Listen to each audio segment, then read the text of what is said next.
so much. I love you so much. I love you so much. I love you so much. Hello, all you positive heads out there. It's so good to be back with all you beautiful reflections of the one source consciousness that creates and animates all things. If you're new to this podcast, of course, we're super happy to have you here. And if you've been listening and enjoying for a while, I would be super grateful if you would please take a moment to give us a review on Apple Podcasts.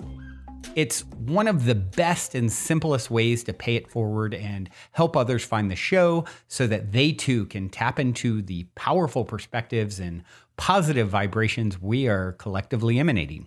The other unique and magical way to share this show is by sending any friends you think would benefit from listening to this podcast our Game with the Universe link at positivehead.com/game. Also listed in the show notes, which will serve them up a quote-unquote random episode when they click it. Just instruct them before clicking the link to close their eyes for a moment and sincerely ask the universe to queue up the episode that contains the insight and perspectives that they most need to hear at this point in their life journey, and then click to listen to whatever episode is synchronistically served up to them. I have heard time and time again from people about the incredible results they received playing the game. So just tell your friends magical results are guaranteed or their karma back.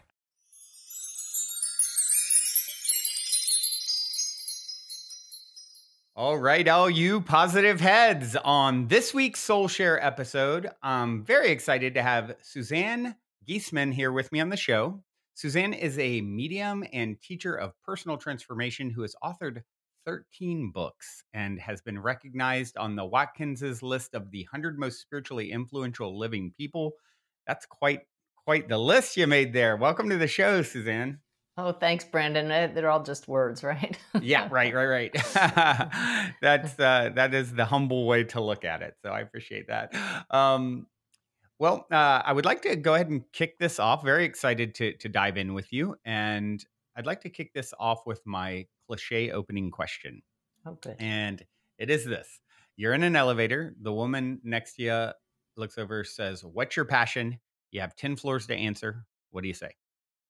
Connecting with higher consciousness, just right off the bat. And they say, what does that mean? And I say, helping people know you're not only human, and looking for synchronicities and ways of showing that this is truth. Yes, I love that. Synchronicities are big, that's another staple question that I've asked every guest on the show because I never get tired of those synchronistic, serendipitous, or spiritual breadcrumbs, as I like to refer to them sometimes as well. It just never gets old. And Never. It seems like, obviously when we're in this sort of line of work and doing the self-work and, they increase so much. And yet, like I said, it's like the first time still for me every time. And that's like that childlike wonder that I think is so important. Well, you're talking to the right person then, because I always feel like a little kid, and I've been doing readings for people and connected to my guides for over 12 years. And I say, if I ever lose the awe, it's time to hang it up, because I still say, oh my God, can you believe that happened? Even though I know why it happens, how it happens, it's just so magical, and it's not magic. It's reality. It really is. It's funny that you say that, because I literally just posted a meme yesterday. I don't post a ton on social media, but I'll share things fairly often if I really like them. And it was like a chart showing, from magic to reality, like, oh, this is magic. Oh, and then it's like, oh, this is reality, So you literally just quoted my meme. So if what you a would, coincidence. What do you know? There it is. Synchronicity 1, check. So if you would share whatever feels relevant about your backstory. How did you end up on the unique path that you're on? Because I know a little bit about it, and it is certainly unique. So please share. Well, the most important thing to know about my work is that I had no idea there was a greater reality for most of my life. I am a medium now, and I get amazing evidence, or I wouldn't keep doing this work. Evidence being those facts about people who have died who are right here talking to me that I couldn't possibly know and that you couldn't find on Google. Right.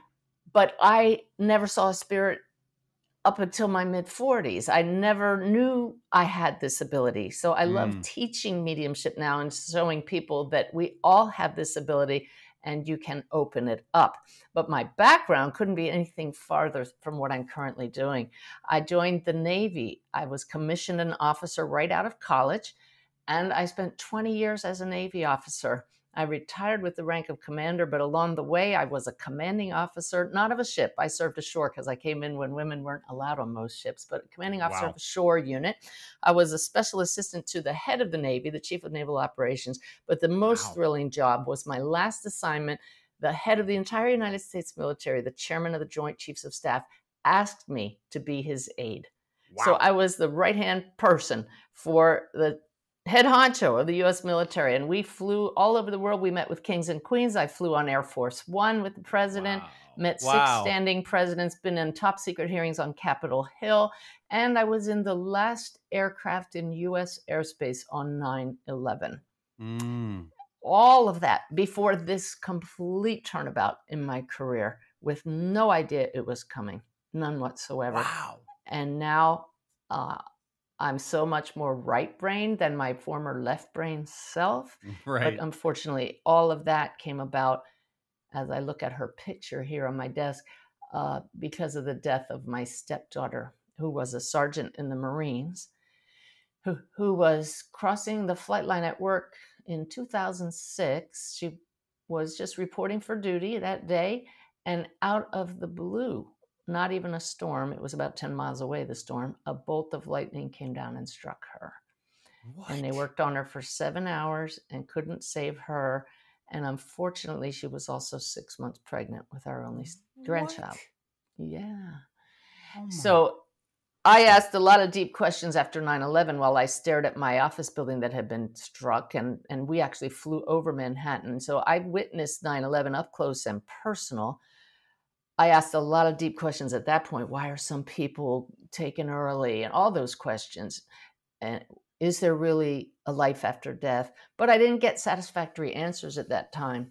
But how many years later was it? 2001, 2006. So 5 years later, I could no longer not get answers. I had to get answers to those questions. So I turned to meditation, and it changed my life. Wow. Yeah. Wow. What a journey. What a unique trajectory.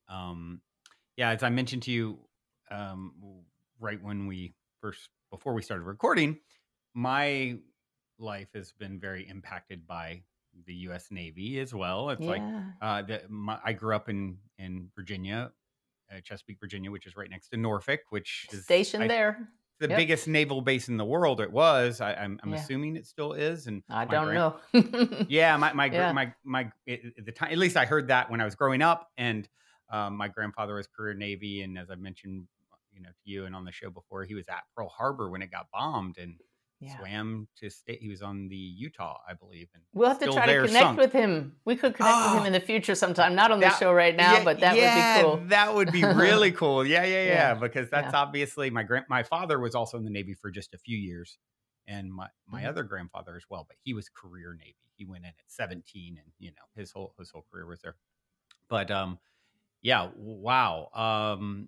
So were you, to have such a high level job in the military? I mean, that's such an intense path. And then to, during the transition, as you started meditating and having these, obviously, the veil started sort of thinning for you. It really did. Were you just dumbfounded? Like, I was. Like you had no like sort of religious none. That's life the other before? thing. No, none. No spirituality to fall back on. When we were going and stepping over jet engine pieces on the grass at the Pentagon to look at that gaping hole, and we were about to go into the center of the Pentagon, and they were laying out body bags. my only coping tool at that time was what the Navy had taught me: suck it up. That was it. So Yeah. I was literally shaking because I didn't know what to do with these emotions that in my family, you didn't feel negative emotions. You didn't get angry. You weren't sick, nothing. Everything had to be positive. So that really Ooh. was an opportunity, wasn't it? Yeah. Yeah. Yeah. Yeah. But I see that whole career as such a gift now because it Right. gave me discipline to go down this path and really open it up and to methodically dissect what is it that makes for the best connection across the veil. And now my mission is to make mediumship and spirituality mainstream, Yeah. and people see me, they see the photos of me in uniform, they sense my background, and they say, I've always thought this is real. If she can believe it and she's Right. not crazy, I Yep. can trust that. Yeah. And so that's the gift. It's huge to have. We need people like you who Mhm. have walked on that the other side of the line. That there's think of the millions of people that can really, really respect what you've done and understand like the importance of the job and the intensity of the job and then like you said, they see like, hold on, this person went from there to Yeah. here, so if Yeah. they can do it, maybe I can do it. And I think that's people, we need those bridges big time. Yeah. Wow. So as you start, I'm curious, as you started, so you started meditating, you started, was it sort of the mediumship component that opened up first for Well, you? what got me meditating was Susan's funeral, my stepdaughter's funeral. Seeing Okay. her body was so drastically different. I just stared at it and I just in shock said, "That's not Susan." It, Wow. it was so obvious to me that there's something that Yeah. animates these bodies, Yep. and so I knew that I had to try to connect with her. Yeah. So every day without fail, I would sit and say, "Susan, let me feel you. Susan, let me sense you." Not Hmm. knowing what I was doing. I fell asleep every day the first 3 weeks, because the body's saying, what, this one's going to take a nap? She never takes naps. Yeah. We're going to Yeah. Yeah. calm down and sit Mm, still. right. Right. And what happened was I didn't sense Susan right away, but I started to know things. And that's the intuition coming back online. If you sit quietly and watch your thoughts and listen to what's within, Hmm. that comes back on. We all have it, but it's Hmm. dimmed because we're looking outward all the time. Yeah. So that was the first thing. Then psychic stuff. I would know things about other people. And it actually took me 3 years till I heard from Susan. But when she came in, knock your socks off evidence. I said, look, oh my God, I was sobbing. I said, this is you. This is what I've been doing all of this for. Meanwhile, I had met guides. I had had amazing experiences in those 3 years. Wow. So the fact that it took that long was a gift in itself. But when she showed up, I said, this is your voice. This is you. Oh my God. I know I'm going to go out and tell your dad, Ty, Susan is here. Oh my God, she visited me. And he'll probably pat me on the shoulder and say, that's nice, honey, Right. very Right. condescendingly. So I said, you have to give me evidence that this is you. So I want you to tell me things about your biological mother that I couldn't possibly know. See, this is Wow. what I'd learned already.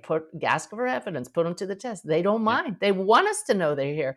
And Wow. she gave me 3 really good things. And Wow. I came out and I said, Ty, we got to call your ex-wife. And one by one, she just validated everyone. I mean, random things. Well, my mom's cat is sick.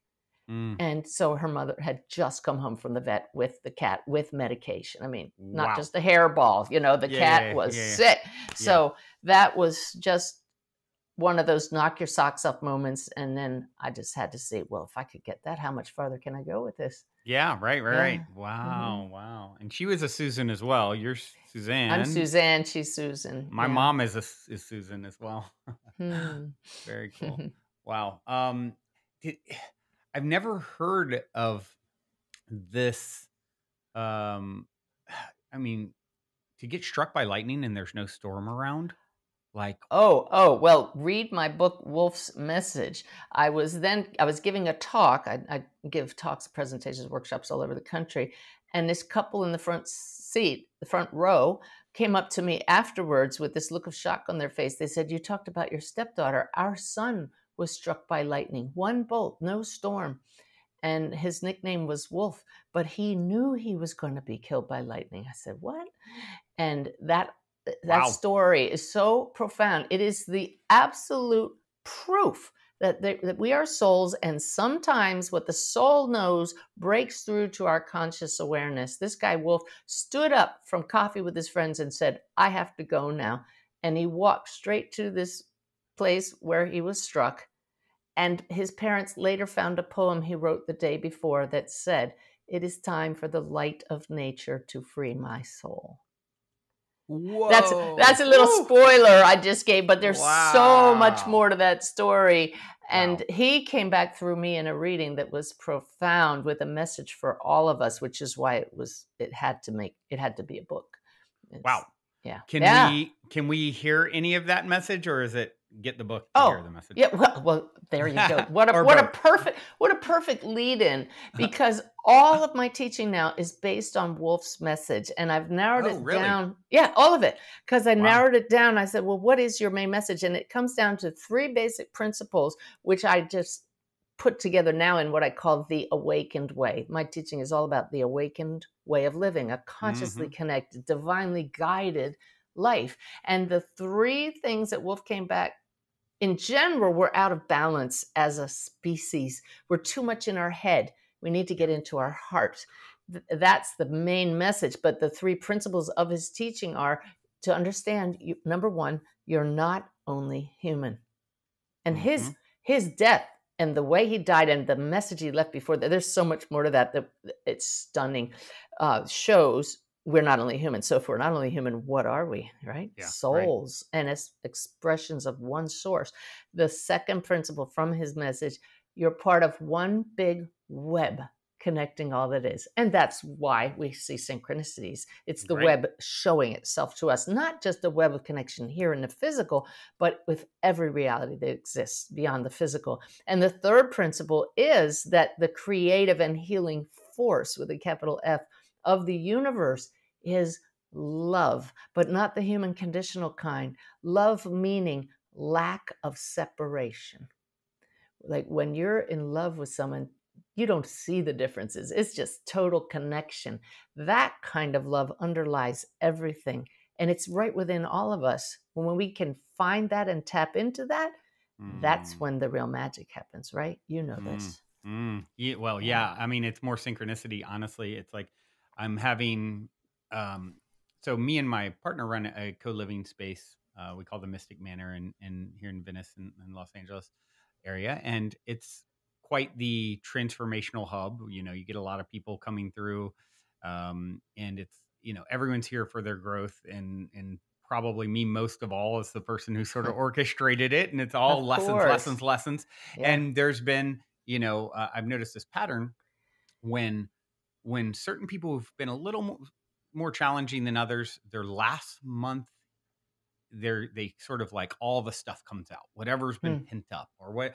So I'm dealing with that a little bit right now. And it's literally the message with this person. And of course, I always say we teach best what we most need to learn, right? So the message my partner has just sent to that person was, you know, you're so in your head and you're the only person in the house who's not fully in their heart. And that creates a strain. We all feel it. And as I'm thinking of my own interaction, dealing with some of the challenges that have arisen in the last couple of days, like even this morning, sitting with myself, be in your heart. This is an opportunity for you, because I can get triggered and then agitated and fiery and all. And that's not my heart when I'm like, you know, spewing at someone like where they're wrong and I'm right. And, you know, and so it's funny. I've literally just been thinking that this morning. And then right before we turned this recording on, I read this long thing. It was a Yoda quote my friend made about the force. And you were like, emphasize the force. And it was like using it in the same context. So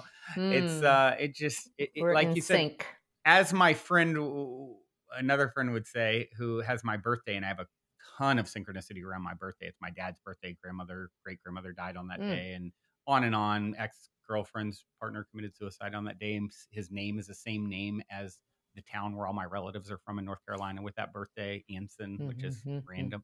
On and on. Web. That's the web. It's such a web. And so one of the biggest challenges here at the Mystic Manor was someone who showed up and he had my birthday, and it was the most challenging person. This is a few years ago, and he's a funny guy. I mean, I learned the lesson from him. We're good now, and the day he left here, I felt like I learned the lesson. I passed the test, and it was like Cool. a tornado. We're in Los Angeles, and it wasn't a tornado, but it was like Yeah. everything got blown off my balcony within an hour of him leaving, and it was like people who were here, they're like, it was like we thought the house was going to blow down. I wasn't here.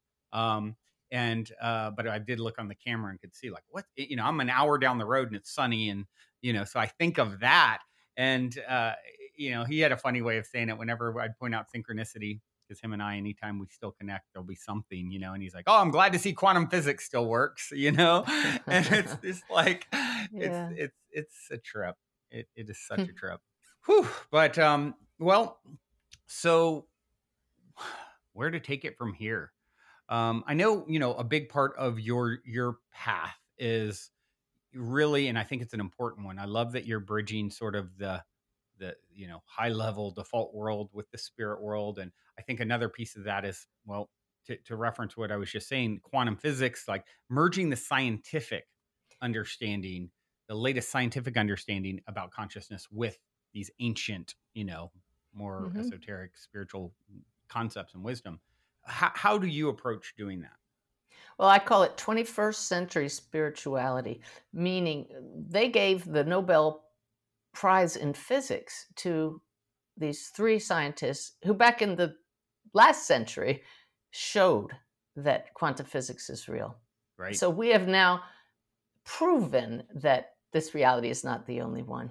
Right. And so people who say that consciousness is not the basis of everything, that the mind is the source of consciousness, Right. are holding on to old stuff. So I say this train left the station in the last century. Get on board with 21st century spirituality, merge the two.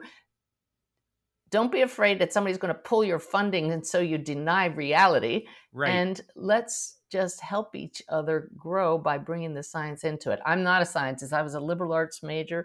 My guides talk philosophy, not science, but love is what's going to bring us all together. And that may sound silly, but it is the underlying foundation of everything. Everything. My favorite quote in my book, I did a remixed quote from John Lennon. My twist on his quote, and it's "Love is the answer now." What was the question? And it's Yeah. so cliche, Yeah. but it's so true. It And is. it's like, what would love do now? That's it. What is the most loving thing I can do? And if you do that, everyone, not just you win, everyone wins. Yeah. And it's here's the simple answer. Now, good luck. Now spend your lifetime implementing it, because it's one thing to, that's been my own dance with spirituality. I started having my own awakening, 25 years ago. And it's like, it's all, I can only think, because my path is to, do this show and, in my own way, reach people and help them to remember, remember, as I like to say, and come back together with the truth of who and what they are. It's like instantly, it's like, oh my gosh, of course this is how it's structured. It's so simple. It's so apparent. How is everyone not seeing it? And it's one thing to understand it theoretically, right? And then it's a whole nother thing. It's like Mike Tyson said it best. Everyone's got a plan until you get punched in the face, right? And so as soon as something throws, I think of this potentially challenging conversation that's ahead of me with this roommate, to use this example. I know myself well enough to be like, and I know my path and my journey. It's like, okay, Brandon, here it is. It's happening for you, not to you. Pass the test. Get it right. Don't get out of your heart. If I could, what the Awakened Way really takes this an extra step, because we can remain in human mode and just notice when we're not in our heart. But to realize you're not only human means you can actually shift outside of your human role to the soul's awareness, which is simply an observer. But you really need to spend some time quietly sitting in the silence and say, well, what does my soul feel like? How do I know when I'm in soul awareness? And this is what's changed my life and will change anybody's life, to be able to access that state Yeah. instantly. And it really makes the human side stand out by contrast. So people so rarely send me nasty grams, emails that are prickly. But when I do, sometimes my husband says, "Why don't you just delete that?" And I say, "No, we're going to use the soul here and answer with the power of love." And I just go into my heart and with zero defensiveness Mm-hmm. say, "How does the soul want this to be dealt with?" And it really, Mm. everything that's nasty from another person is a cry for love or attention. Yep, that's right. So we don't need to condone what they're saying, but let's just bring love into this with Yep. no defensiveness. And I'm telling you, Brandon, every time I've gotten back an email that says, "Oh my God, you actually heard me," or "I can't believe I was such an and wrote that to you. I was in a bad place." It just totally turns it around. Yeah. Every time. Big surprise. But my point is you can actually shift to soul awareness, and it changes the whole dynamic. I love Yep. that. Yeah, it's like, how does this? I love how you kind of put that. How does the soul want to handle this? Like, Yeah. and it's sort of Just waiting to be asked. right, invited, right? Like, oh, I'm willing and ready to, merge more fully with the expanded version of myself, if you will. That's it. You got it. Yeah. And then, of course, we have guides, which for the first few years of this journey, I thought was ridiculous. Spirit guides. You can't talk to this Navy commander about spirit guides, and don't talk to me about angels, right? No, let's not talk about angels. And now I will guarantee you we have spirit guides. I guarantee you the angelic realm is real, with no uncertain terms, from the massive preponderance of the evidence that I've gathered over the years that are what I call NOEs, no other explanation moments, that guides and angels are real and just waiting for us to ask them for help. Most people believe in them, but they're so worried about what other people will say, and it sounds silly. And I say, get over it. Exactly. Yeah. Like you said, I like the way you put it. It's like, you're 100 years behind if you're still like it's really fascinating to me, the people who are highly intelligent, in one regard, and in their life, and they do these high level careers and stuff. It's like, and then you hear them talk about spirit or the lack thereof or whatever, and I'm just like, you're so intelligent. Have you looked at, even taken a look at the evidence? I mean, in any way, shape, or form? And it's like they can't. That's head versus heart. Yeah, that's the head versus the heart. Yeah. Right. Yep. Well, tell us a little bit about your experience with your guides and how that, what that's like for you. Well, I'll tell you that they're so profoundly present that I have gotten messages from them every day to the tune of over 5,000 messages that now over 50,000 people read every day. I have a free app called the Awakened Way app. Oh, wow, cool. And they just are very practical. Yeah. And so they give advice that's not all airy-fairy at all. It's just, this is how you do it. You want an answer, this is what you do. And I put them to the test all the time. And this amazing teaching you just gave me, what sign are you going to give me today that I can trust this? And then the sign, they tell me something and it pops up later that day in magical, wondrous ways. So they have fun. Yesterday, I channeled a message from them for 1,500 people live. Wow. On mental illness and depression. We raised $40,000 for the National Alliance on Mental Illness yesterday. Wow. Or was it Sunday? It was Sunday. And that recording is still going to be available on my website for charity. And it left so many people in tears because they can feel this is coming from the higher realms with a perspective that just really puts everything in the right place. Wow. Yeah. Phenomenal. 1,500 people live. That's quite an experience in itself. Yeah. The energy was off the charts. How long have you been, I didn't quite catch the time frame since you made your transition from Navy to this. I retired in 2003. Oh my God, 20 years ago. Wow. And Susan passed in 2006. Right. I had a reading with a medium in 2007 that just showed me, oh my God, she's really here. Right. And I discovered I could do this in 2009. You know what's really something, Brandon? The medium, I tell about that experience in my book, Messages of Hope. That medium who showed us, Susan was right in the room with us, that had my husband and I both sobbing. There was no doubt she could not have known the things. She even brought forth this woman with a little boy she wants to introduce to you, a baby boy who she's holding back because he doesn't know you. And Susan was pregnant with a boy. That's what changed my life. That woman asked me for a reading, and I did it for her yesterday. Oh, wow. Yeah, we haven't seen each other in 16 years. And she didn't want to talk to loved ones. She wanted guidance from the spirit world. And I just channeled it. And she said, oh my God, you really have developed a clear connection. And I said, you said it in your reading 16 years ago. She said, I did. I don't remember. I said, you said there are all these angels around you and you're so spiritual. And I thought she was crazy at the time. You're like, yeah, that's hilarious. Yeah. You know, what comes to mind for me, I'm fascinated by the connections. You know, we're talking about, as you know, of course, you know, well, we've talked a lot on this episode already about the synchronicities and then how it all ties in and seeing the overlaps and things. But, you know, you take something as dramatic as like Wolf, I think you said, and Susan, and it's like the same absolutely bizarre way to transition happened to both of them. It's like, and of course they both playing this profound, you know, can I tell you? I got to tell you, you're going to love this one.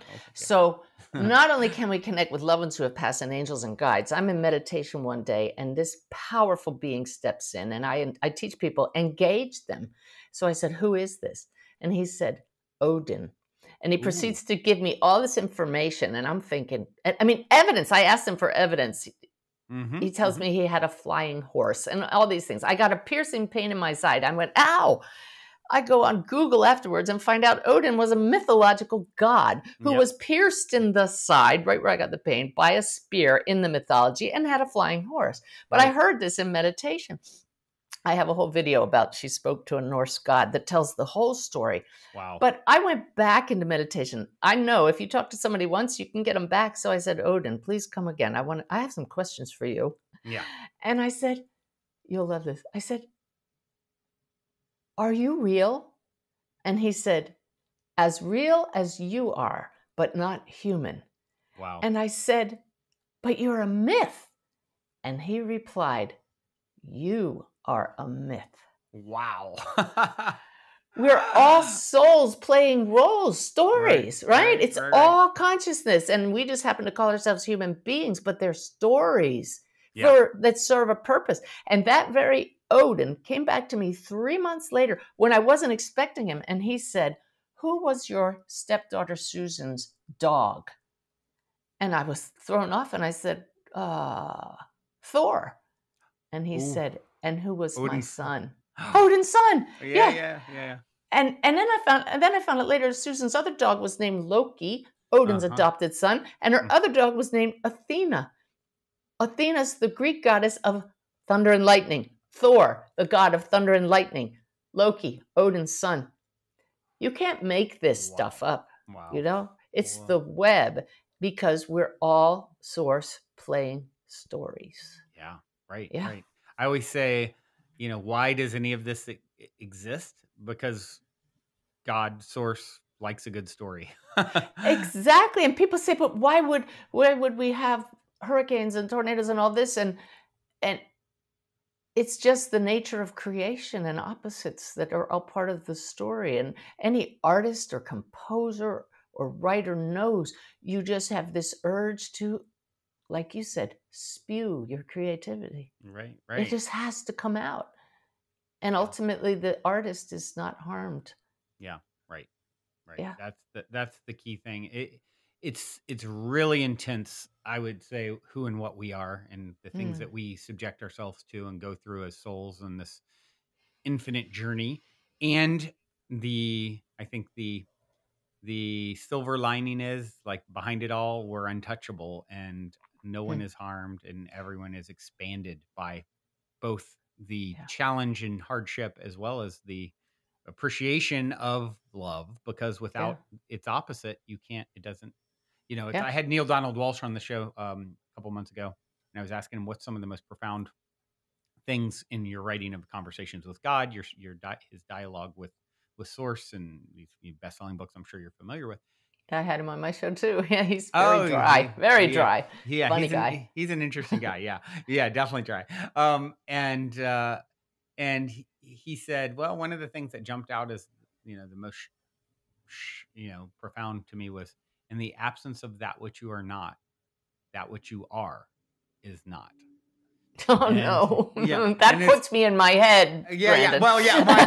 My speech therapist partner's like, well, that's like a bunch of double negatives, and I can't even go there. yeah. Basically saying you need evil in order for good to exist. You need, Okay. you need, darkness in order for love. And so I think that's a really important piece for the people who are so sensitive, who like, oh my gosh, if any of this is real, why would this be allowed? Why, and I feel the pain of that and and I think that is the why, These moments of joy when we get it and we find intense divine connection, the contrast with being so low is profound. But I've really learned over the years of this journey that less contrast most days is really the preferable way. I agree. Yeah. I agree. I think we're seeking, like, it's like, I have those moments. I'm like, okay, I'm ready for a little, like, can we chill? Like, do I got to have a hard lesson today on Tuesday? Yeah. Like, can we just like, how about we, and of course, I get some of that. I really do pray. I pray, may my lessons be as painless as possible. Ooh, I'm that's a great one. paying attention. I know I have lessons, but I don't need to suffer. So let me catch it before it gets to that point. That's a great way to approach it. Like realizing how much in control we can be by consciously, stepping to, source and saying, hey, here's the path I'm choosing for myself. Should you want to meet me there? and I think that's, to me, that's sort of how I view it, is like we have some amount of control, and then you have sort of your higher self, which has its own agenda of things that you've already signed, like, getting struck by lightning, for example. I imagine that was very much written into the cards for both Susan and Wolf. And so that wasn't meant to be altered, And so, millions of people have been touched by that now. Literally millions have viewed my YouTube videos, and you're now and doing the same thing. And so that was a tragedy for our family, but in the grander scheme of things, Susan's soul is fine, our souls are fine, and we are learning and growing. Yeah, it's one of the things that I'm most intrigued by is understanding, like, once again, like to reference those two, Susan and Wolf. It's like, what's the connection of those two souls? Like, what's the history there? Who have they been to you? Who have they been to each other? Like, it's just like, to me, one of the most exciting things is like being able to start getting more access to Akashic records, or just understanding who we've all been to each other. And I see, you see bits and pieces of this sort of thing obviously come through with folks sometimes, where they'll have past life remembrances and, oh my gosh, my husband was this to me before, or what have you. And so I'm curious if you get a lot of that sort of I don't get a lot, because my guides want me to help people in the now, and looking at the past can be helpful, but how can we change our now? However, I did receive information from my guides about a past life I'd had in Russia, the old Russia. And Susan came through to me and showed me, I was in England at the time when this happened. She showed me that she had been my mother in that same past life in Russia. And I thought, Susan, you're really stretching the boundaries here. I remember my background. We need to be mainstream here. Don't push it. And she put in my eye my mind's eye this image of a pink Fabergé egg like you'd find in Russia. And it was beautifully scalloped, ornate. And I'm in England, so what am I seeing? Russian Fabergé eggs. Well, that next night, I was at the Gatwick Airport Hotel for an early morning flight, and Susan pops in on me from the spirit world. She says, go to the hotel gift store. I said, okay, because it's that clear. And here I am. It's England, right? I walk to the hotel gift store, and I know this is a podcast and not video, but you'll see it. Here it is, Brandon. What am I showing you? Wow, the pink Fabergé egg. The pink Fabergé egg. Exactly what she put in my mind's eye. Exactly. Oh, God. Did I really say that? And so that to me is it proof that she was my mother in another life? No, but it's not proof, but I'll buy it. And she came and guided me to that. And it definitely adds a check in this feels more likely, Yeah.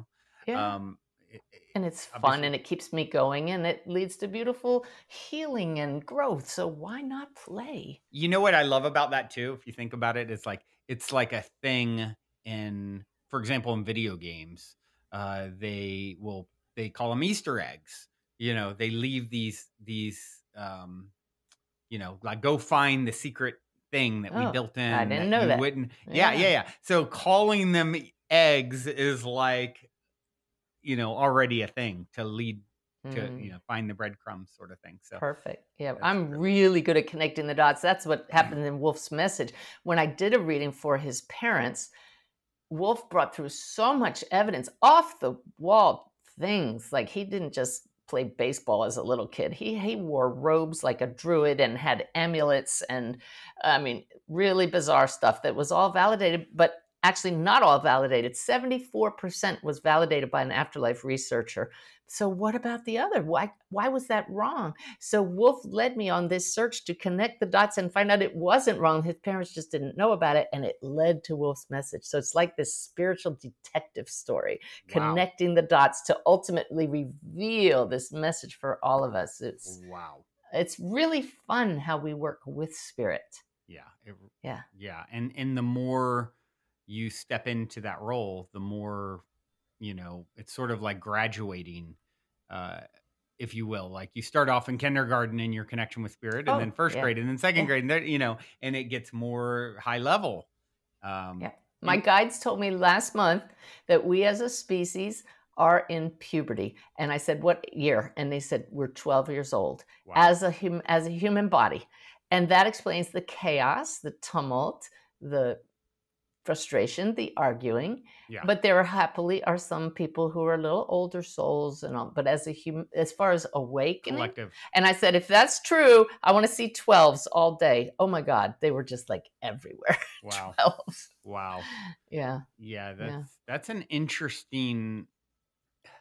It's an interesting number because I instantly think of, those being some of the most challenging years for people in general. You think 12, 13, 14, 15, 16, you're like, you're who am I? What am I doing? Like, my body's changing. But starting to be old enough to know better, right? Right. Not like little children that aren't developed enough. That was the caveman time, right? We've gone beyond that. So people say, oh, the world's never been worse. Yes, it has. And just look at history. But we have gone from the dark ages. My guides called this the dim ages. Interesting. That's brighter. That's progress. Yeah. So we shouldn't be discouraged. It's exponentially growing, as you know. It's getting brighter and brighter. Yep. It takes a long time for 1 to turn to 2, and then 2 to 4, then 4 to 8, and that's that exponential growth, right? This quickening that takes place. And so, one thing that came to mind for me when talking about your high level military background is, I'm curious what you think about all, you've been in, you were around when you mentioned UFOs and it was like, your career's over, you're insane, you're whatever. You said these things publicly, and now all of a sudden it's like everywhere, and, pilots and everyone's talking about. So I'm just curious what your take is on this UFO journey. Oh, I'm completely out of the loop because my guides were so clear with me. Don't go there. You won't want to alienate people by even going down that path. I know that we're not the only beings in the universe and the cosmos. I know this, but I haven't given it any thought. I haven't even asked because they've told me we don't want to talk about it. You said you How don't about want that? to alienate them. You're just full of them. Exactly. Look at that. Exactly. Gotcha. I mean, and I hear you, and I totally get that. And that's what's fascinating to me about what I'm seeing now. It's just like, oh, the Pentagon has said, it's like all of a Yeah, sudden it's right. like everyone's like, it's no big deal. And Well, I'm so, trying to get the Pentagon to let me, open up to my work to help so many with PTSD and suicidal yeah, ideations. My work really, really helps with that, but they're not quite there yet. yeah, That's right. okay. There are enough people who are ready, so I don't push this on anybody. It's all perfect. Yeah. Yeah. I'm curious what you think. I mean, there's a lot of people that claim the government is really in the know with a lot of this stuff and using, these manifestation techniques and things like Mm. that. Do you have any thoughts I'm on Miss that? Pollyanna. I'm Pollyanna. I just think the best of everybody Yeah. and expect the best of everybody. So I don't even give power to that kind of Hmm. thinking. Hmm. There's too much other things I could be focused on right Yeah. now. Yeah. No, I Love. hear you. And I'm not saying it's necessarily a bad thing. It's just Oh no, like but it's just their not my path. their awareness that like for example, I saw CIA documents where it's like, here's how you manifest this. Here's how you, Yeah, I thought maybe you'd uh, have some insight not into, aware. yeah. I am not Um, aware. Gotcha.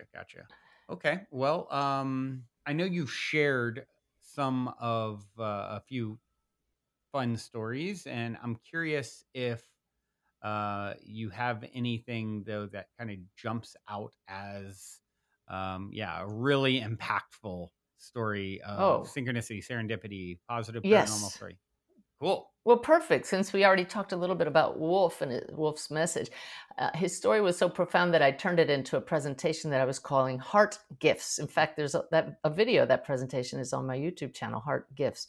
And I was giving it in Florida one time, and we were in our RV going back home from doing that in a public place, and it wasn't yet a book. And I'm driving our RV, and Wolf drops in on me. He's right here, the young man, and Mm-hmm. he says, "This needs to be a book." Mm. And I was like, not another book. I just finished another book. I don't want to write another book. That takes a long time. And he said, no, it needs to be a book. And I said, well, it would have to be a small book. It's not that big of a story. And I said, look, if you really want me to do this book, you're going to have to give me a really big sign because I know this wouldn't be too big a book. In fact, what came to mind was a book by that guy who wrote Tuesdays with Maury. You remember that one? I don't know if I'm Tuesdays with Maury. familiar. I don't think His I'm name familiar. was Mitch Albom. Mitch Albom, Albom. I said, I can't imagine it would be any bigger than one of those books. It Mm-hmm. actually is a full length story now. But I said, I need a big sign, and I'm not going to start writing your story unless you give me a big sign. Mm-hmm. 2 hours later, we got home. We'd been gone for several days. So on the way to our house, we stopped at the mailboxes, and there was a package for me. My Mm-hmm. husband's driving the car, so I get in the front seat and I rip open the package. It's a gift, an unexpected gift from Wolf's parents, Mike and Beth, Mm. who just happened to send me a copy of the latest Wow. book by Mitch Albom. Wow. Wow. That's I said, and see when I have moments like that, you can just hear those in spirit laughing, and you can just see Wolf as I'm opening that package saying, "This is going to be good." yeah. Right. Right? Right. Because our loved ones and those in spirit are the ones that put in our head what to ask for. Why would I think of Mitch Albom's book at that moment when I said, you got to give me a sign if it's going to be a book like his? Right. It's because he's putting that in our thought. And I like to tell everybody that our brilliant thoughts are not always our own. Right. Right. We're part of one shared mind. And so the web shows itself in these moments of synchronicity. And when we continue to connect the dots, it's just a wondrous journey. Yeah. Inspiration in spirit. It's like that's us connecting to more, right?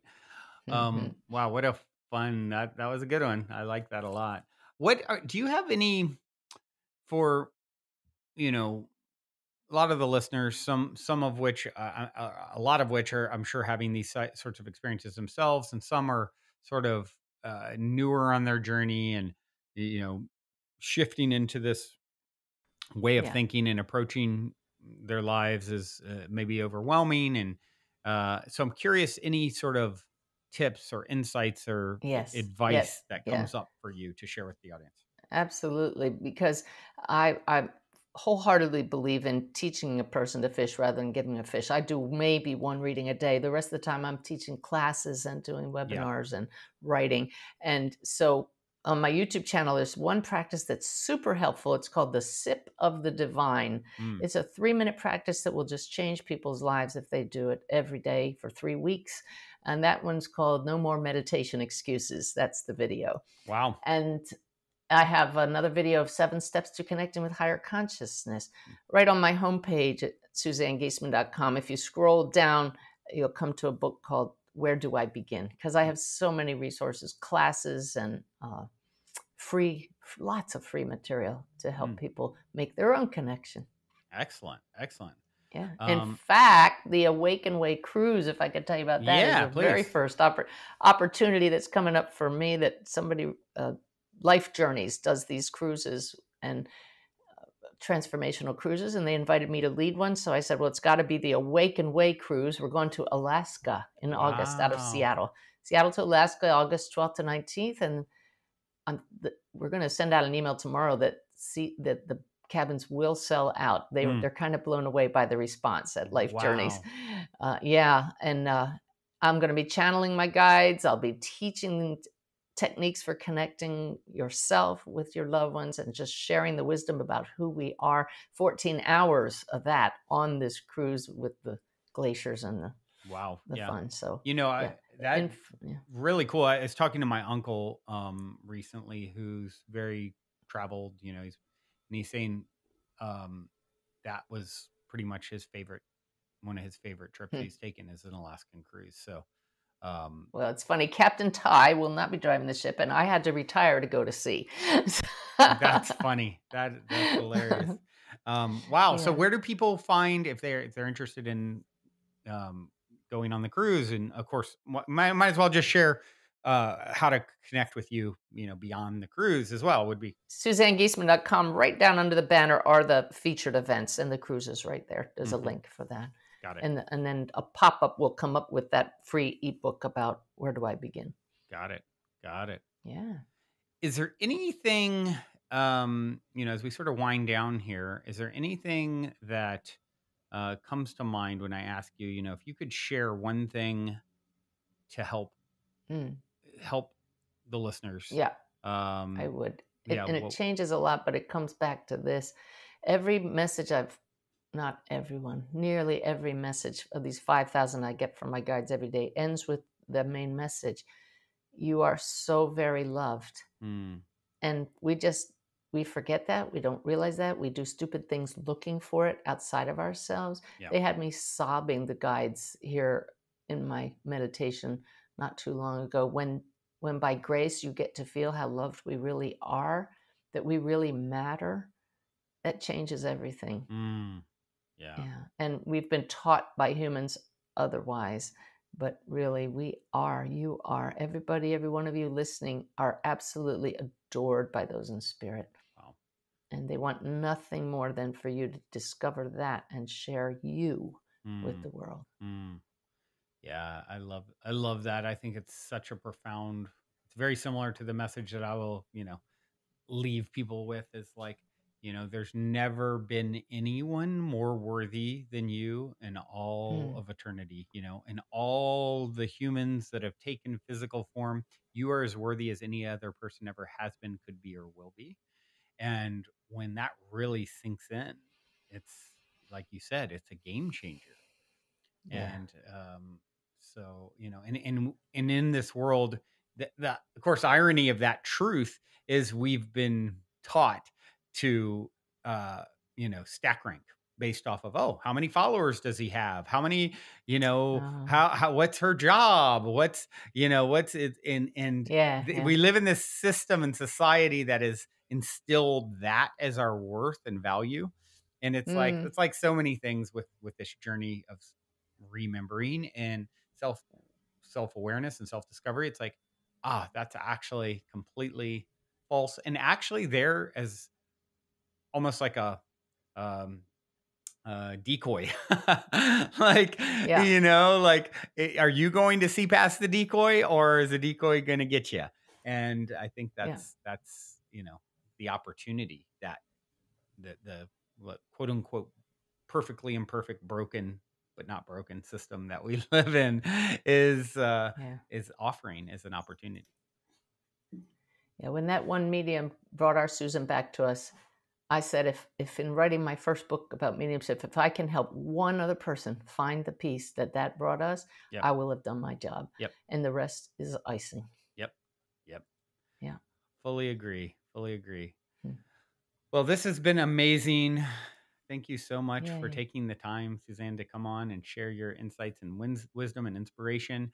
I do have one final question here for you, and it is Okay. this, and it's my cliche closer. In 60 seconds or less, what is the meaning of life according to Suzanne Giesemann? Life is an acronym: love in full expression. And Mm, you are life itself. mm. Don't need 60 seconds. I love it. Love in full expression. And so it is. Thank you for doing that today with myself and everyone who's Mhm. tuning in. It has been such a pleasure and an honor. Thank you. Couldn't do it without your show. Thank you for what you do. Oh, it's a pleasure. And thank all of you for tuning your beautiful brainwaves and incredible hearts into another episode. Until next time, journey well.